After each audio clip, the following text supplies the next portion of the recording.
Samajwadi party की विधायक पूजा पाल नए भारत की तस्वीर कैसे गढ़ी जाए विजन डॉक्यूमेंट पर चर्चा के दौरान बोल रही थी और बोलते बोलते उन्होंने अपनी भावनाओं को व्यक्त किया और कहा कि मुख्यमंत्री योगी आदित्यनाथ जी, आपका बहुत बहुत धन्यवाद कि मेरे पति के हत्यारों को आपने मिट्टी में मिला दिया। मैं माननीय मुख्यमंत्री जी के के आने के बाद मुझे न्याय मिला। मेरे पति के हत्यारे अतीक अहमद को माननीय मुख्यमंत्री जी ने मिट्टी में मिलाने का काम किया। मैं उनके इस जीरो टॉलरेंस की पॉलिसी का समर्थन। ये बात अखिलेश यादव और समाजवादी पार्टी को इतनी नागवार गुजरी कि 8 घंटे के अंदर पूजा पाल को सस्पेंड नहीं किया, सीधे बर्खास्त कर दिया। पूजा पाल कौन है यह बताने की जरूरत नहीं है। आज से अगर आप 2 दशक पहले चले तो प्रयागराज की धरती पर 25 जनवरी 2005 को 5 किलोमीटर दौड़ा करके गोलियों से भून दिया गया था राज्यपाल को। उस वक्त वो पहली बार विधायक बने थे बहुजन समाजवादी पार्टी से। अतीक अहमद को नागवार गुजरा, क्या मैं ये कैसे विधायक बन जाएगा? अतीक अहमद भाई साहब इतना खूंखार, इतना मतलब प्रयागराज में उसकी मर्जी के बिना एक पत्ता तक नहीं हिलता था, इतना खौफ था उसका। न सिर्फ प्रयागराज में बल्कि पूरे यूपी के सियासत में बड़े बड़े रसूख वाले उसको सलाम ठोकते थे। मुलायम सिंह यादव मंच पे जब होते थे तो अतीक अहमद बगल में बैठा होता था, कुत्ता ले जाकर के हाथ पकड़ा देता था, लो ये हमारा कुत्ता है, हाथ मिलाओ, और मुलायम सिंह हाथ मिलाते थे। खैर वो दूसरी बात है, लेकिन पूजा पाल ने जो किया और जो कहा, सवाल यह है कि क्या पूजा पाल बगावत पर उस दिन अचानक उतर आई?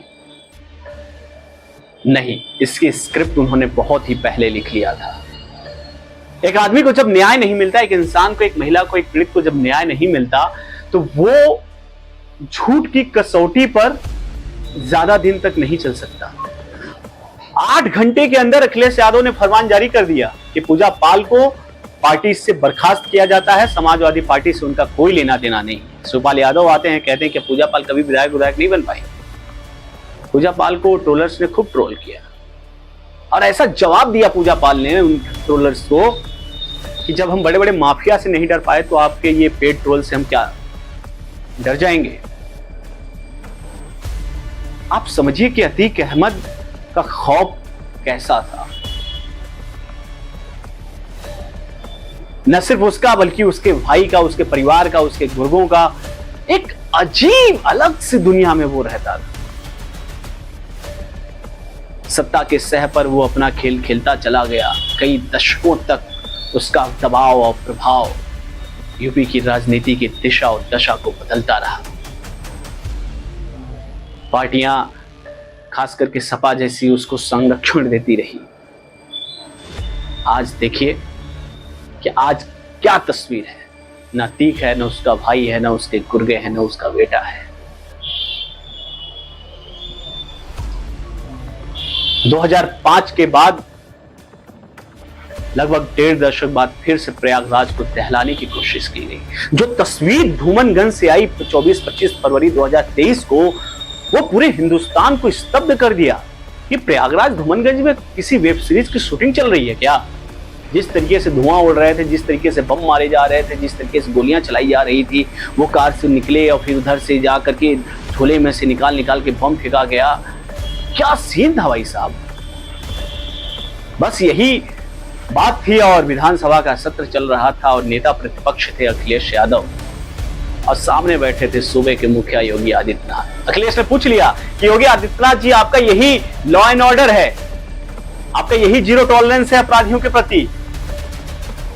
योगी जी सुने, लेकिन जब बोले तो खूब बोले। अब बोले क्या? कैसे माफिया को आपकी पार्टी ने संरक्षण दिया था, बीज, खाद, पानी सब आपकी पार्टी ने दिया, और ऐसे माफिया को मिट्टी में मिला देंगे, और मिट्टी में मिला दिया। 10 दिन के अंदर पूरा गैंग समाप्त। बेटा एनकाउंटर में मारा गया, भाई मारा गया, खुद मारा गया, उसके गुर्गे मारे गए। कहां क्या खबर चली थी भाई साहब। पूजा पाल सपा से विधायक छोड़ दी, खत्म हो गई, वो ऐसा कहानी नहीं है। उनके पास विकल्प बहुत है, लेकिन एक महिला का सुहाग जिस तरीके से उजड़ा था, और वो जनप्रतिनिधि अगर किसी सदन में ये कह रही है कि मेरे पति को मारने वालों के साथ वही हश्र हुआ, इसके लिए हम धन्यवाद करते हैं।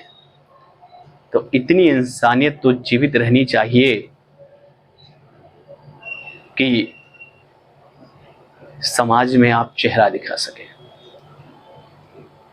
बात यहां पर एक महिला के उसके सुहाग की है, इसलिए हम बोल रहे हैं। आपको पक्ष में बोल रहे हैं या विपक्ष में बोल रहे हैं, ये आप तय करिए। लेकिन पूजा पाल की कहानी जो है, उनके पति की जो कहानी है और हाल के दिनों में जो घटना बीती है, वो यूपी के लिहाज से बहुत बड़ी है। और आप तय कीजिए, आप सोचिए, आपके विवेक पर हम छोड़ते हैं कि ऐसी घटना को आप कैसे देखते हैं। धन्यवाद।